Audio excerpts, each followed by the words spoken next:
Romanos capítulo 8, do verso 28 até o verso 30, dando sequência à nossa série de mensagens nessa carta do apóstolo Paulo.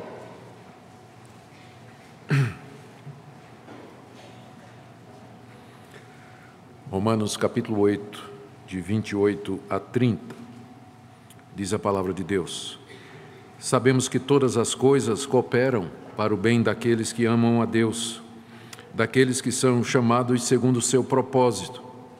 Porquanto aos que de antemão conheceu, também os predestinou para serem conformes à imagem de seu Filho, a fim de que ele seja o primogênito entre muitos irmãos. E aos que predestinou, a esses também chamou, e aos que chamou, a esses também justificou, e aos que justificou, a esses também glorificou. Oremos.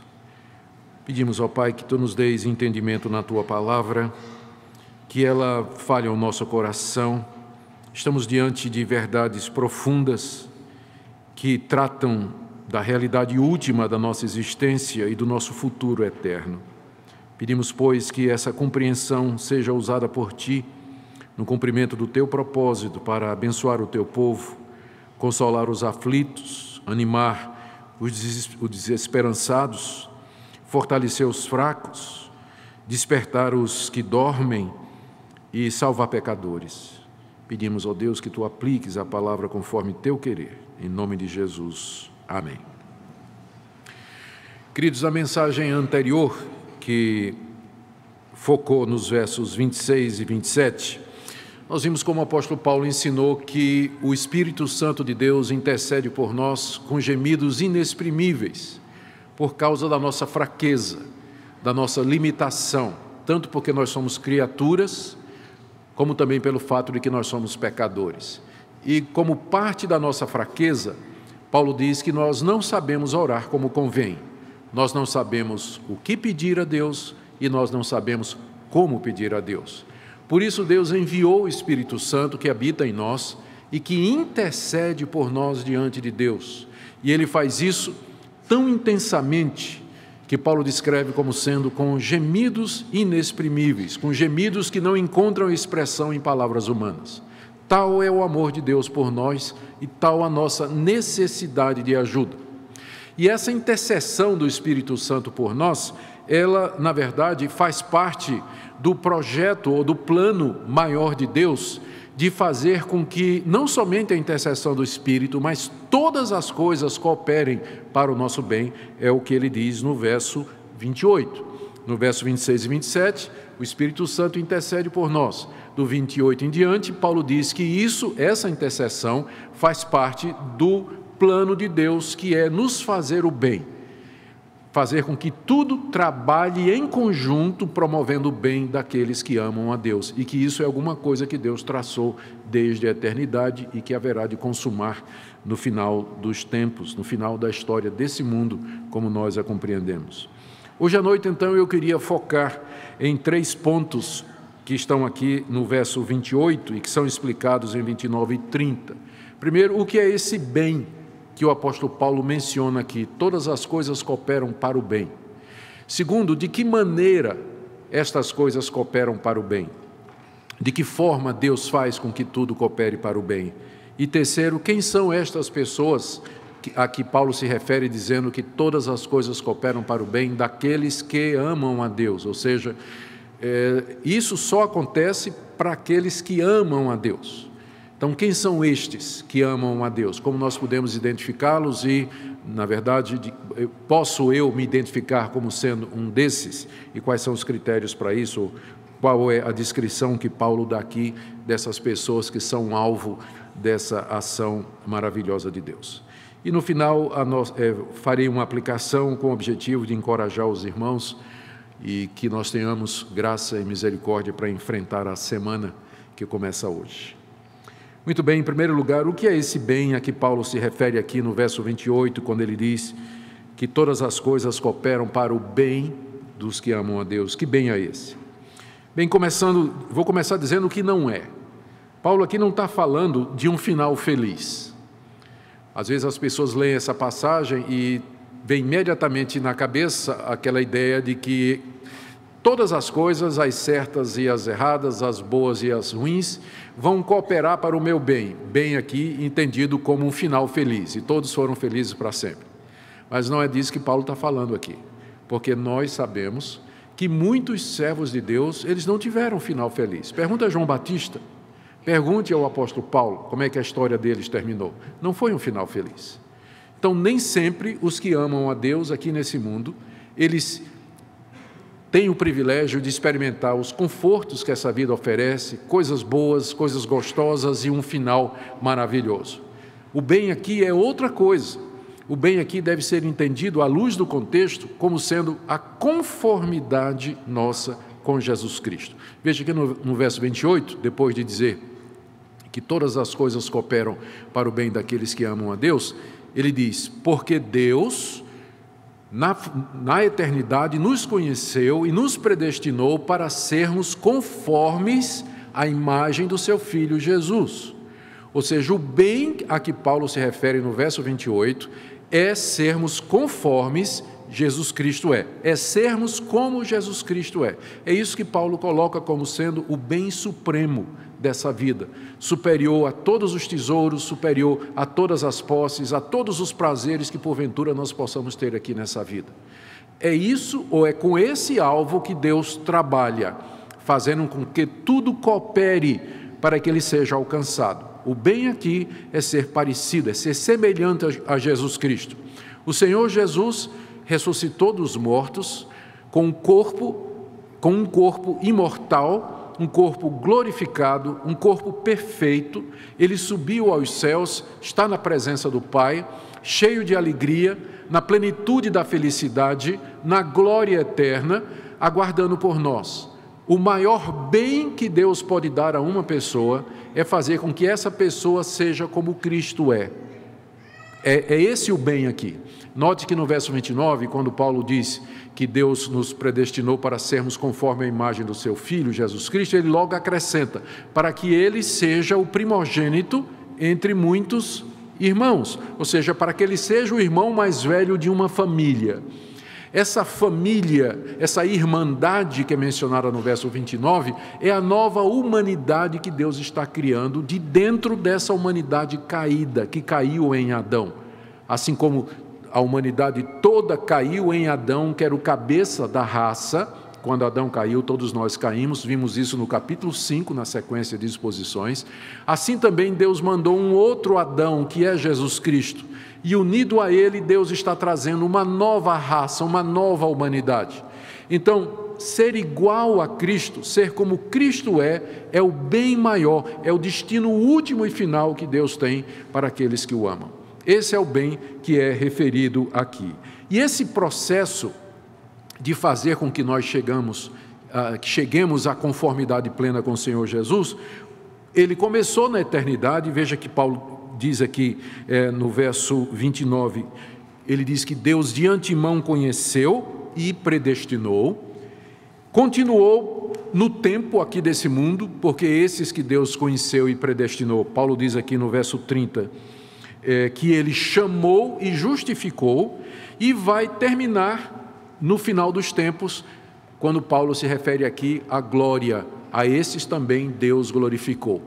Então, Deus faz com que todas as coisas cooperem para o bem daqueles que o amam. O bem é que eles sejam iguais ao seu Filho Jesus Cristo.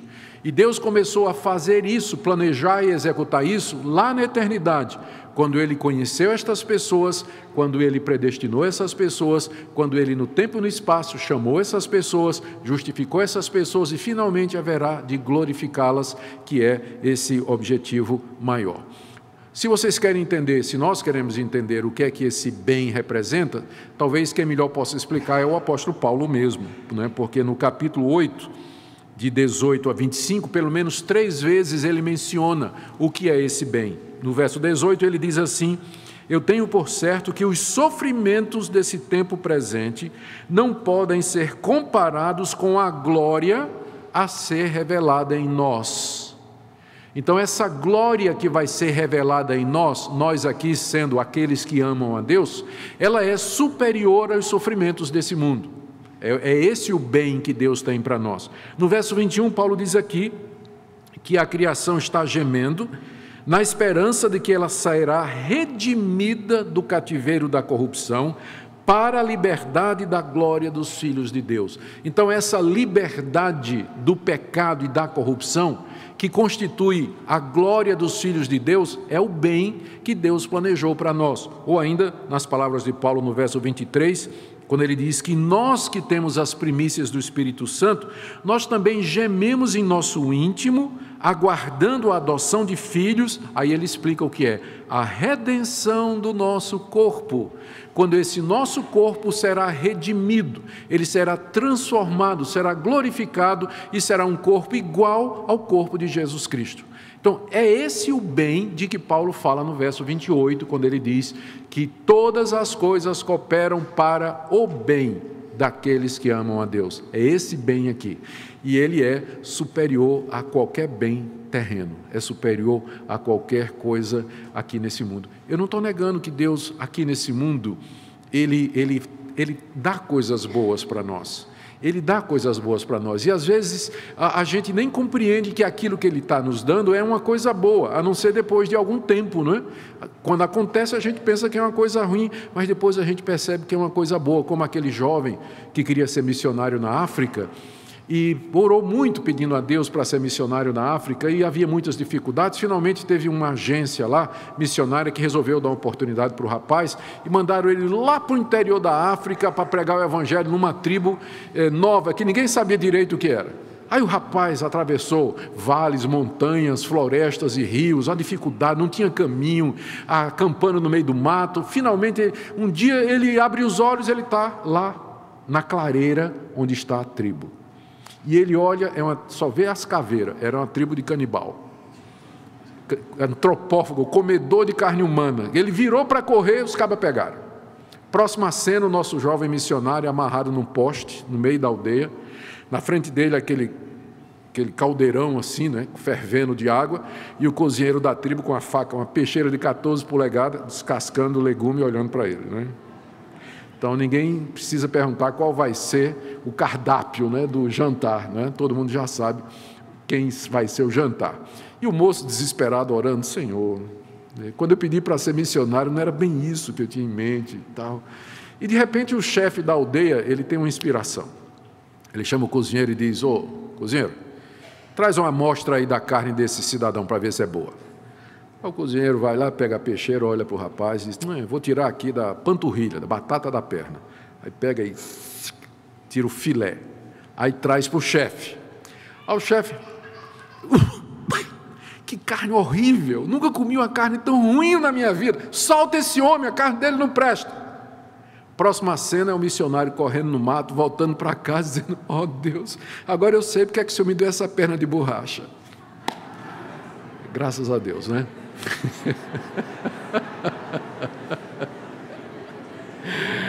Vocês estão devagar hoje à noite, né? Não estão. O processador está... A mocidade do Rio, porque eles ouviram isso no culto das 5 horas. Todas as coisas cooperam para o bem, mesmo que quando elas acontecem, no momento não parece o bem, mas aí lá na frente a gente sabe que Deus, na verdade, estava fazendo bem para nós. Então, eu não estou negando que Deus faça isso, que Ele usa as circunstâncias que no momento não parecem boas para promover o nosso bem aqui nesse mundo. Mas o que eu estou dizendo é que Paulo aqui está falando de um bem superior. Ele está falando de sermos conformes à imagem do seu Filho Jesus Cristo, que é o bem supremo mais do que a preservação da própria vida. Então, esse é meu primeiro ponto. O bem a que Paulo se refere aqui é a conformidade com Cristo Jesus na glória eterna, processo que começa aqui nesse mundo. Segundo ponto é a maneira pela qual Deus age para que esse bem seja alcançado. Paulo diz que Deus faz, poderia ser traduzido assim, que todas as coisas cooperem ou trabalhem em conjunto para esse bem. Deus age através de todas as coisas para promover esse alvo que Ele tem na vida dos seus filhos. E que coisas são essas que Deus usa? Aqui no contexto da carta aos Romanos, há pelo menos 3 indicações. A primeira delas, sem dúvida, é a obra de Jesus Cristo, sobre a qual Paulo vem falando desde o capítulo 1, que mediante a morte de Cristo na cruz, mediante o seu sangue derramado, Deus propiciou, pagou o pecado do seu povo e justificou mediante a fé aqueles que creem. E essas pessoas são perdoadas por Deus e recebidas por Deus. Contra elas, Deus não tem mais qualquer condenação, é a afirmação, inclusive, que abre o capítulo 8. Agora, já não há nenhuma condenação para aqueles que estão em Cristo Jesus. Todas as coisas cooperam para o bem, a começar da obra redentora de Cristo Jesus, sobre a qual Paulo vem falando desde o capítulo 1 dessa carta. Segundo, aqui no contexto de Romanos, nós lemos que também as provações dessa vida contribuem para formar em nós a imagem de Jesus. Capítulo 5, a partir do verso 3, Paulo diz que nós nos gloriamos nas próprias tribulações, sabendo que a tribulação produz perseverança, a perseverança experiência, a experiência produz esperança, e a esperança não confunde, porque o amor de Deus é derramado em nosso coração. Ou seja, as tribulações dessa vida, elas são usadas por Deus para forjar em nós a imagem do seu Filho, porque o sofrimento expurga muita coisa ruim em nós e cria em nós virtudes. O sofrimento nos ensina a ser pacientes e expurga a impaciência e a rebelião. O sofrimento nos ajuda a crescer na fé. O sofrimento nos desapega das coisas desse mundo e nos faz ansiar pelo mundo vindouro. Então, todas as coisas são usadas por Deus aqui nesse mundo. As circunstâncias, as providências são usadas para forjar o nosso caráter, para que nós sejamos mais e mais parecidos com aquele que era o homem de dores e que sabia sofrer, que era o Senhor Jesus Cristo e que passou pelo sofrimento máximo por causa de nós. E em terceiro lugar, no contexto, uma das coisas que coopera para o nosso bem é aquilo que Paulo mencionou nos versos 26 e 27, o próprio Espírito Santo intercede por nós diante de Deus, que a gente não sabe pedir, nós não sabemos orar como convém. Às vezes nós estamos pedindo que Deus tire o espinho na carne, quando na verdade o que nós precisamos é de graça para suportar aquele espinho na carne, como o apóstolo Paulo aprendeu de acordo com 2 Coríntios capítulo 12. Então não sabemos orar como convém, mas o Espírito intercede por nós, pedindo aquelas coisas a Deus em nosso favor que contribuam para o nosso bem. Enquanto você está orando, de repente, não é? Você está no meio de uma tribulação e você está pedindo a Deus que Deus lhe livre daquela tribulação, o Espírito Santo está intercedendo, não para que você seja livre da tribulação, mas para que Deus Pai conceda a você graça suficiente para você suportar. Então, tudo colabora para o nosso bem. Deus faz com que todas as coisas, a intercessão do Espírito, a obra de Cristo, as circunstâncias e a providência dele aqui nesse mundo, tudo isso coopera para que nós sejamos semelhantes a Cristo, começando aqui nesse mundo e terminando na glória com a ressurreição. Esse é o grande plano de Deus. Esse é o propósito dele para a sua vida e para a minha. E em nome desse propósito, Deus pode tirar coisas de você, Deus pode permitir que você sofra, Deus pode permitir que você passe por durezas e aflições aqui nesse mundo, porque Ele tem como objetivo alcançar em nós esse bem. Agora, o nosso terceiro ponto. Primeiro, o que é o bem, já vimos. Segundo, como Deus age para que esse bem seja obtido, nós já vimos, usando todas as coisas, a sua providência, o sofrimento, a obra de Cristo, a intercessão do Espírito. E terceiro ponto aqui, é que Deus faz isso somente em favor daqueles que o amam, que é a palavra de Paulo, no verso 28. Sabemos que todas as coisas cooperam para o bem, não da humanidade toda, mas somente daqueles que o amam. Deus faz com que todas as coisas cooperem para o bem daqueles que o amam, não para a humanidade toda. Há um sentido em que Deus abençoa toda a humanidade. Deus faz com que o seu sol, quando sai, brilhe na casa de justos e injustos. A chuva, quando cai, ela irriga a fazenda do ímpio e do justo. As bênçãos de Deus estão em todo lugar. Mas não é disso que Paulo está falando. Paulo está falando desse bem aqui, dessa graça aqui, desse favor aqui, que é sermos iguais a Jesus Cristo. Isso Deus faz somente para aqueles que o amam. É a distinção que a gente faz entre graça comum, que é o favor de Deus que é dado a toda a humanidade, indistintamente, e a graça salvadora de Deus que é estendida somente aos que são seus. Veja quem são esses então, como Paulo os descreve aqui. Paulo os descreve, depois de dizer no verso 28, se referir a eles como sendo aqueles que amam a Deus, a partir do verso 29, ele se refere a essas pessoas como aqueles que são amados por Deus. Elas amam a Deus, verso 28, porque foram primeiro amadas por Deus, versos 29 e 30. Veja, são 5 coisas que Paulo diz aqui, 5 pontos que ele diz aqui, de como Deus amou essas pessoas e como resultado essas pessoas passaram a amar a Deus. Paulo se refere a elas, primeiro, como sendo aquelas que Deus de antemão conheceu. Verso 29. Porquanto aos que de antemão conheceu, aí ele vai dizer, a esses Deus predestinou, a esses Deus chamou, a esses Deus justificou e a esses Deus glorificou, que é o bem maior, o bem final. Então está aqui toda uma sequência de 5 atitudes de Deus que identificam aqueles que Ele ama e que, como resultado, o amam também. Então vamos ver cada uma dessas atitudes de Deus que Paulo descreve aqui. A primeira é que Paulo diz que Deus de antemão conheceu estas pessoas.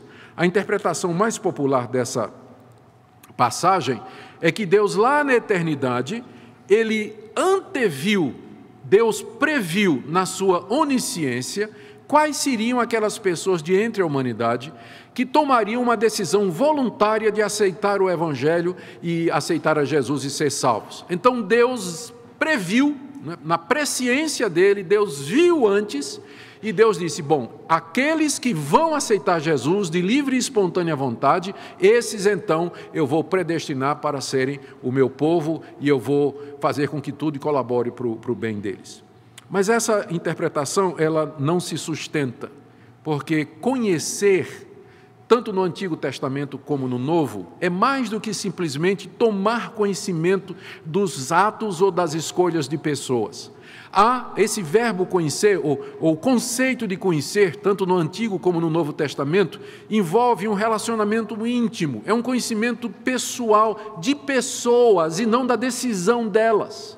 Deixe-me dar para vocês alguns exemplos. No Antigo Testamento, por exemplo, abra aí em Gênesis capítulo 18, no verso 19, quando Deus está falando a Abraão, naquela ocasião em que ele desceu para destruir Sodoma e Gomorra, e Deus então disse as seguintes palavras a Abraão. Vamos ler a partir do verso 17. Gênesis 18, 17. É importante que você acompanhe, porque essa é uma dúvida que muitas pessoas têm. Quando elas ouvem falar da presciência de Deus, elas pensam que é Deus anteviu ou Deus viu quem haveria de acreditar ou de se converter, não é? Então, eu estou tentando mostrar que a ideia de conhecer na Bíblia é mais do que ter um conhecimento intelectual antecipado das atitudes de alguém. Começando aqui em Gênesis 18, 19, a partir do verso 17, disse o Senhor, ocultarei a Abraão o que estou para fazer, visto que Abraão certamente virá a ser uma grande e poderosa nação, e nele serão benditas todas as nações da terra, porque eu o conheci. A nossa Bíblia traduziu como escolhi, não é? Mas no hebraico é conheci, porque eu o conheci, para que ordene a seus filhos e sua casa depois dele, a fim de que guardem o caminho do Senhor, etc. Os tradutores da nossa Bíblia, eles entenderam que o sentido do verbo conhecer aqui, que está no hebraico, é no sentido de conhecer pessoalmente, de chamar, de destacar para si. Daí o conceito de escolher. Tanto é que eles traduziram escolher, mas no hebraico está o verbo yadá, que significa literalmente conhecer, traduzido como escolhi.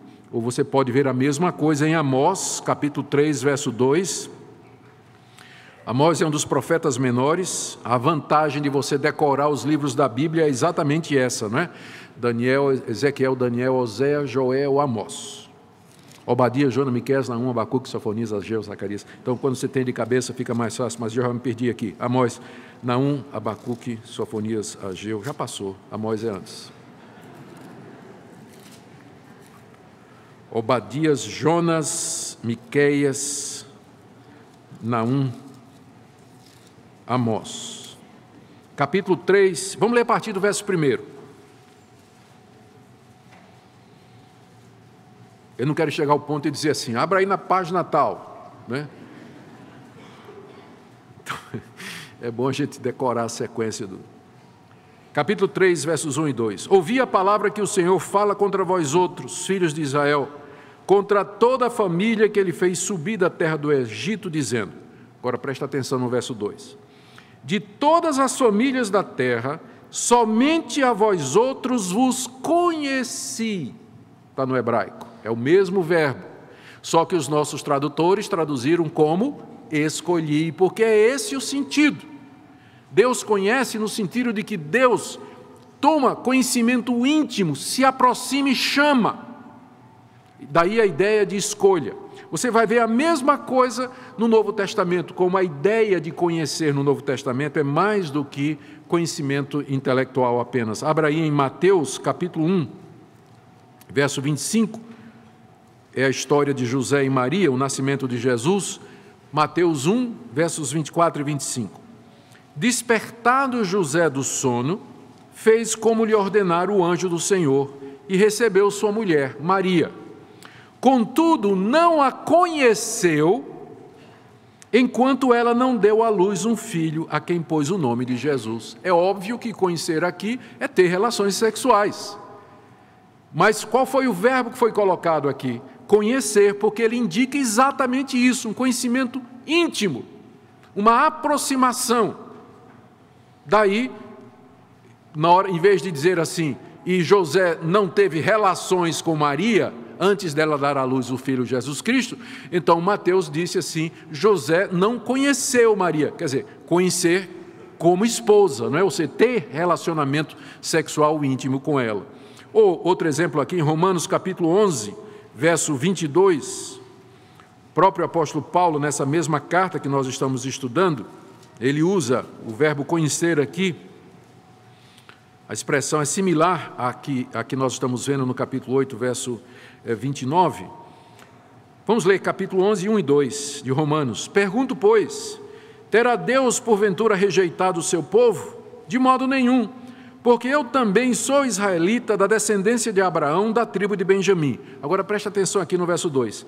Deus não rejeitou o seu povo, a quem de antemão conheceu. Ora, Paulo coloca aqui conhecer como sendo o oposto de rejeitar. O que é o oposto de rejeitar?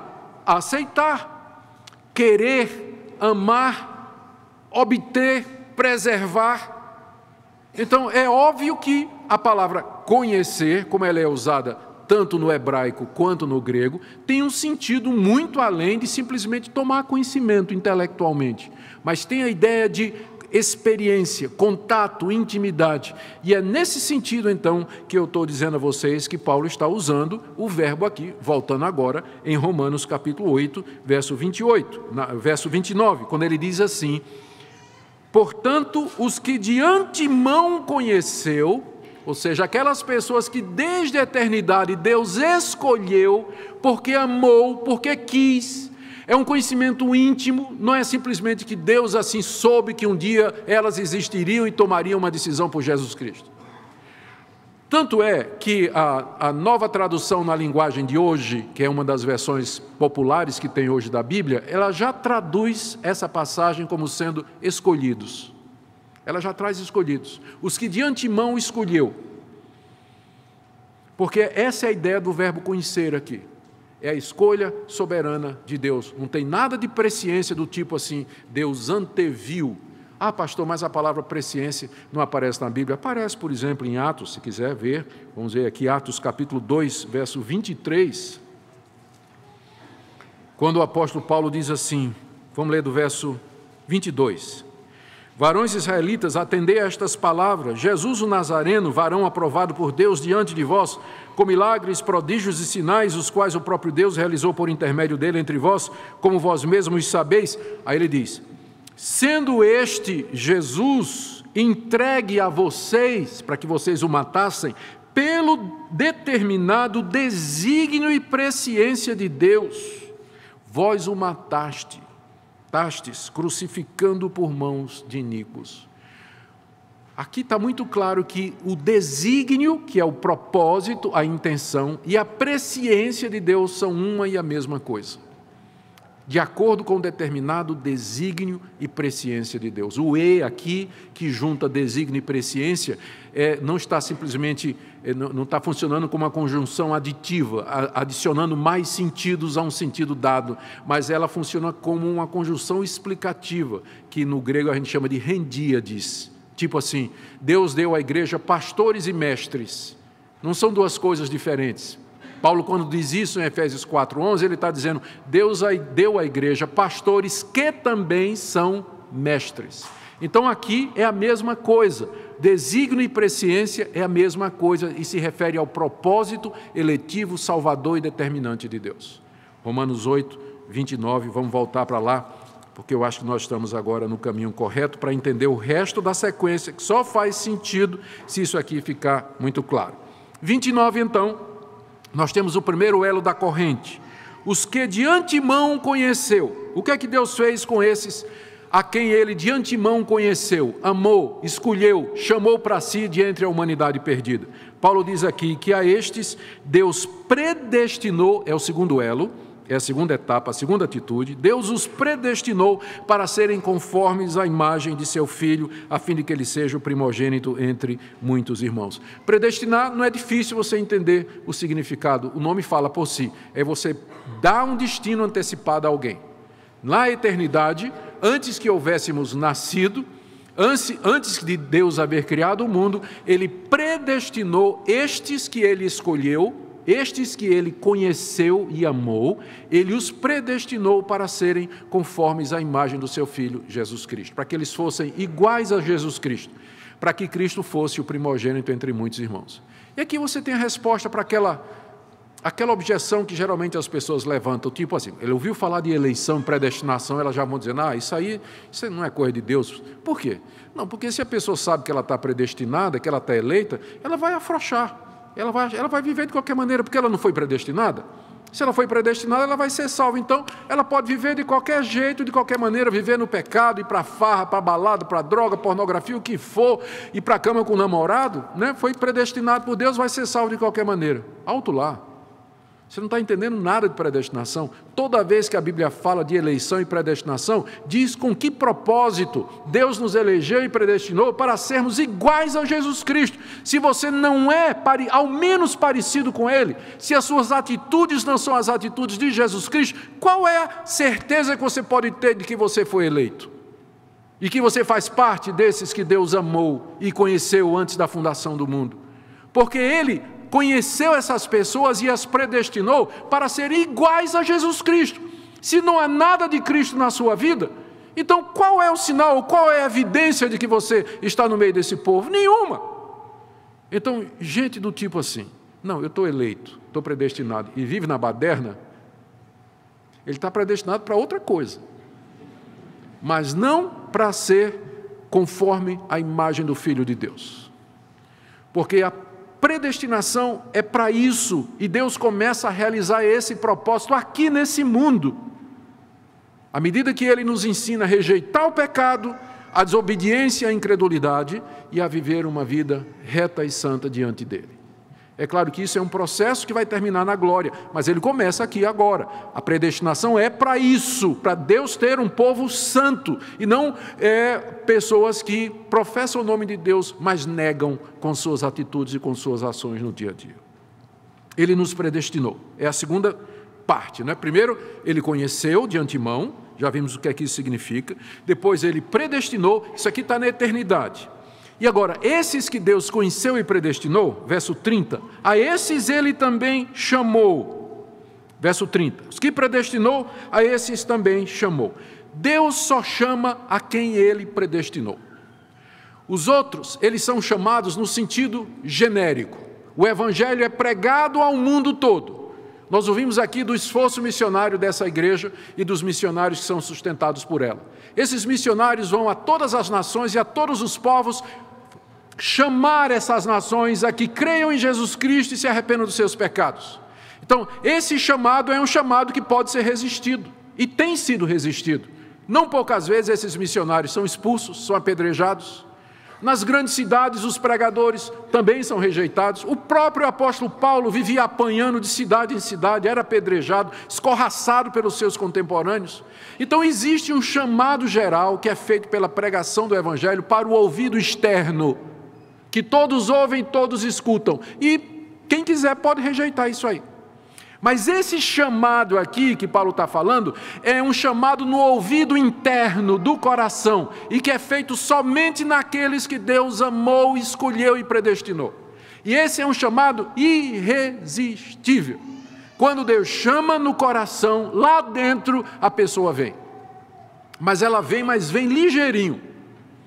Vem, pergunta a Saulo de Tarso, o caminho de Damasco, mas vem rápido, muda a vida da pessoa. Quebra as resistências, convence, ilumina, move o coração, dispõe a vontade, quebra a rejeição e a pessoa se curva diante de Deus voluntariamente. Deus faz isso de tal maneira que Ele atrai, Ele convence, Ele persuade a pessoa de tal forma que a pessoa voluntariamente ela vem. Ela não vem contra a vontade dela, mas ela vem porque ela quer, mas ela só vem porque quer, porque ela escutou o chamado de Deus lá no coração, e Deus só chama aqueles que Ele predestinou. Dessa forma, tem um chamado geral para o ouvido externo, que é para o mundo todo. E quanto mais gente a gente pregar, melhor, porque a gente não sabe quem são os eleitos de Deus, mas através da pregação externa, Deus vai chamar no coração. E esses virão. E Paulo continua, olha, e esses a que Deus chamou, eu estou no verso 30 ainda, a esses também Deus justificou, ou seja, Deus perdoou os seus pecados, Deus os recebeu como seus, Deus não tem mais nada contra ele, rasgou todo o escrito de dívida que era contra eles, a conta deles não somente está zerada, mas está no positivo, né? Porque tem os méritos de Jesus Cristo que foram depositados na conta dele. Ou seja, Deus conheceu, predestinou, no tempo certo, pela pregação do Evangelho, chama de maneira irresistível e justifica, perdoa. Diz, não há mais condenação para você, você é meu. Você é irmão do Senhor Jesus Cristo. E, finalmente, o quinto elo dessa corrente inquebrantável, a esses Deus glorificou. A glorificação é aquilo que vai acontecer no final, e que é aquilo que Paulo já antecipou aqui. Ele chamou da glória, a revelação da glória dos filhos de Deus, a liberdade da glória dos filhos de Deus. Ele chama de a redenção do nosso corpo, ele chama do bem, que é a vinda de Cristo Jesus, quando Ele vier em glória para terminar o tempo desse mundo como nós o conhecemos. Ele virá para juízo dos ímpios, para a salvação do seu povo. Os vivos serão transformados, 1 Coríntios 15, e os mortos em Cristo serão ressurretos com um corpo igual ao de Cristo. E aí se completará o plano da redenção, é a glória. Isso ainda é futuro. Deus me conheceu na eternidade. Ele me predestinou na eternidade. Ele me chamou, é no meu passado histórico. Ele me justificou no meu passado histórico. Mas a glorificação ainda está no futuro. Mas ela é tão segura que Paulo fala dela como sendo também no passado. Aos que conheceu, predestinou, chamou, justificou e glorificou, quando nem aconteceu ainda. Mas é que é tão certo que Paulo já fala como sendo alguma coisa consumada. Por quê? Porque a salvação do começo ao fim é obra de Deus. Paulo não teria dito assim, e glorificou, se você pudesse perder a salvação. Porque, como é que Paulo ia saber? Deus começou, mas você não quis. Não é? Deus começou, mas você terminou de outro jeito. Deus lhe salvou, lhe chamou, mas você disse, eu não quero mais, e perdeu a salvação. Então, Paulo nunca podia dizer glorificou, como sendo um fato consumado.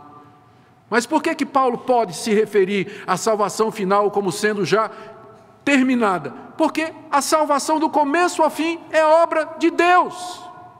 É o propósito eterno dele. É o propósito eterno dele. E é isso que me dá segurança. A minha certeza de salvação não é baseada no que eu sou, no meu esforço, na minha capacidade, na minha moralidade, porque eu posso perder tudo isso amanhã, de acordo com o vagalume que habita em mim. Um dia ele acende, outro dia ele apaga. Você não sabe o que é isso? Você sabe o vagalume que habita em você? Habita em todos nós. Então, nós somos pessoas instáveis, completamente inconstantes, mas Deus, que é imutável e eterno e cujo propósito não muda, é Ele que garante isso. Ele conheceu na eternidade e glorificou já, porque é obra dele. É obra dele. São essas as pessoas, portanto, que amam a Deus. Por que eu amo a Deus? Porque eu fui alvo disso. Eu amo porque Ele me amou primeiro, porque Ele me conheceu, porque Ele me chamou, porque Ele me justificou e Ele me glorificou. Então eu amo a Deus. Agora volta para o verso 28. Sabemos que todas as coisas cooperam para o bem daqueles que amam a Deus. Quem são esses que amam a Deus? São aqueles que Ele conheceu, predestinou, chamou, justificou e glorificou. E estes então, porque sabem disso, eles amam a Deus, eles são gratos a Deus e vivem nesse mundo com um coração cheio de gratidão e amor a Deus, por isso que Deus fez em prol deles. Mas aí alguém pergunta, mas e quanto àqueles que não amam a Deus? Embora Paulo não diga, eu creio que nós podemos dizer com segurança, que se todas as coisas cooperam para o bem daqueles que amam a Deus, todas as coisas cooperam para a destruição e a condenação daqueles que não amam a Deus. Tudo colabora para a destruição final daqueles que não amam a Deus. As coisas ruins desse mundo, os sofrimentos desse mundo, fazem com que a pessoa se revolte contra Deus, faz com que a pessoa se rebele contra Deus, faz com que as pessoas virem as costas para Deus e se tornem ateias por conta do sofrimento, enquanto que o sofrimento é usado por Deus para o bem daqueles que o amam, o mesmo sofrimento, ele causa o mal, ele causa a destruição, colabora juntamente para a destruição daqueles que não amam a Deus. Quanto mais eles sofrem, mais eles se afastam de Deus. Mais eles têm raiva de Deus, mais revolta no coração. Por que é que o Senhor tirou meu filho? Por que é que o Senhor fez com que meu casamento acabasse? Por que é que minha firma faliu? Por que que eu nasci com um defeito desses? Por que que minha filha nasceu com um problema? Por que isso, por que aquilo? E o coração se enche de revolta contra Deus. Todas as coisas cooperam para a condenação dos que não amam a Deus. Até as coisas boas. As coisas boas acontecem com essas pessoas e o que é que elas fazem? Transformam num ídolo. As pessoas ganham uma casa, vira o ídolo delas. Ganham um carro, é o ídolo delas. Ganham um marido, ganham uma esposa, vira o ídolo. Consegue comprar uma fazenda, é o ídolo delas. As coisas boas fazem com que elas se afastem de Deus e passem a idolatrar estas coisas, se afundando cada vez mais na incredulidade. Elas se sentem tão bem que elas acham que aquilo é uma garantia de que Deus está ao lado delas, porque afinal estou coberto de bênçãos. Tudo dá certo na minha vida, minha empresa está prosperando, meu comércio está prosperando, Deus só pode gostar de mim. E a pessoa mais e mais vira as costas para Deus e adora aquele ídolo. Todas as coisas boas cooperam para a destruição dele, porque as pessoas se sentem seguras e se afastam de Deus. Até o Evangelho, o mesmo Evangelho que Deus usa para chamar os seus eleitos, é o mesmo Evangelho que vai fazer com que as pessoas tapem o ouvido, se revoltem contra Deus, se encham de incredulidade, critiquem, digam: eu não quero isso, essa fábula, essa mentira. Como Paulo diz na segunda carta aos Coríntios, o Evangelho é cheiro de vida para vida nos que se salvam, mas é cheiro de morte para morte nos que se perdem. Todas as coisas cooperam para a condenação daqueles que não amam a Deus. Que verdade terrível e solene nessa noite. Por isso eu quero terminar aqui, meus queridos, dizendo, verso 28, Paulo mencionou que nós sabemos que todas as coisas cooperam para o bem dos que amam a Deus. E o conhecimento desse fato nos deveria encher de gratidão, de esperança e de conforto. Nós temos essa consciência de que Deus está agindo nas circunstâncias, em todas as coisas, para nos levar a esse final feliz, glorioso e eterno, que é semelhança com seu Filho Jesus Cristo.